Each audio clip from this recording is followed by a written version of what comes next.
اور پیاری پیاری سنی عوام، السلام علیکم ورحمۃ اللہ تعالی وبرکاتہ۔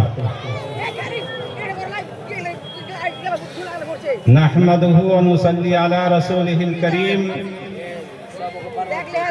اما بعد فاعوذ باللہ من الشیطان الرجیم، بسم اللہ الرحمن الرحیم،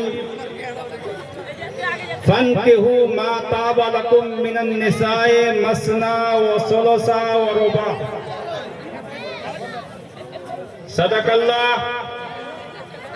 اللہ مولانا العظیم وصدق رسولہ النبی الامین المتین المبین الکریم،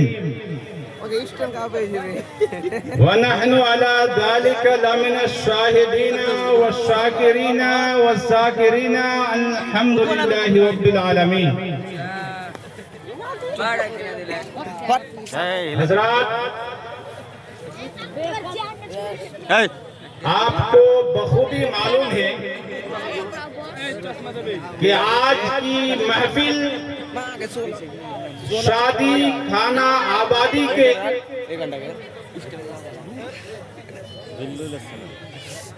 کیمرہ مین آجتا ہم فوکس کرو۔ جیسا کہ آپ لوگوں کو معلوم ہے کہ باہر کے مہمان شاعر جناب حسن اور جناب حسین وہ راستے ہی میں ہیں، کچھ ہی منٹوں میں آنے والے ہیں۔ آپ لوگ چمن عکس حقیقی کا ہے پر بہار فضا، چمن عکس حقیقی کا ہے پر بہار فضا، جناب آدم و حوا کی خوشگوار فضا، جناب آدم و حوا کی خوشگوار فضا۔ اور آگے فرماتے ہیں، اے جشن و بس، اے جشن و بس، اے رسم و رواج یہ شادی، اے جشن و بس، اے رسم و رواج یہ شادی، بفضل رب نظر آئی ہے خوشگوار فضا، بفضل رب نظر آئی ہے خوشگوار فضا۔ حضرات محترم، آئیے ایک مرتبہ درود پاک پڑھیں، اللہم صلی علی سیدنا مولانا محمد بارک وسلم، صلاۃ و سلام علیکہ یا رسول اللہ صلی اللہ تعالی علیہ وسلم۔ حضرات، آج جو یہ فضا خوشگوار نظر آ رہا ہے، آج جو یہ ہوا خوشگوار نظر آ رہی ہے، آج جو یہ ماحول خوشگوار نظر آ رہا ہے، آج جو یہ جشن اور بزم کا اہتمام ہے، یہ صرف اللہ تبارک و تعالیٰ کا خاص فضل ہے، اللہ تبارک و تعالیٰ کا خاص کرم ہے، اللہ تبارک و تعالیٰ کا خاص مہربانی ہے۔ اور آپ کو معلوم ہونا چاہیے کہ یہ نکاح ایسا عظیم رشتہ ہے، نکاح ایسا پاکیزہ رشتہ ہے، نکاح ایسا مقدس رشتہ ہے جس کی بنیاد اس دنیا میں نہیں ہوئی ہے، جس کی شروعات اس دنیا میں نہیں ہوئی ہے، جس کی ابتدا اس دنیا میں نہیں ہوئی ہے، بلکہ جس کی بنیاد، جس کی شروعات، جس کی ابتدا جنت میں ہوئی ہے، وہ بھی کسی عام انسان کی نہیں، بلکہ حضرت سیدنا آدم علیہ السلام اور حضرت حوا رضی اللہ تعالی عنہ کے درمیان یہ نکاح منعقد ہوا۔ حضرات محترم، اور آپ کو یہ بھی معلوم ہونا چاہیے کہ دنیا میں جو سب سے پہلے رشتہ وجود میں آیا وہ بھائی بھائی کا رشتہ نہیں تھا، وہ باپ بیٹے کا رشتہ نہیں تھا، وہ ماں بیٹی کا رشتہ نہیں تھا، وہ چچا اور بھتیجے کا رشتہ نہیں تھا، وہ کوئی دوسرا رشتہ نہیں تھا، بلکہ دنیا میں جو سب سے پہلے رشتہ وجود میں آیا وہ میاں بیوی کا رشتہ تھا، شوہر اور بیوی کا رشتہ تھا، اور کوئی عام انسان کے نہیں، بلکہ وہ حضرت آدم اور حضرت حوا رضی اللہ تعالی عنہ کا رشتہ تھا۔ حضرات محترم، پتہ کیا چلا کہ رشتہ بہت ہی مقدس ہے، بہت ہی پاکیزہ ہے، بہت ہی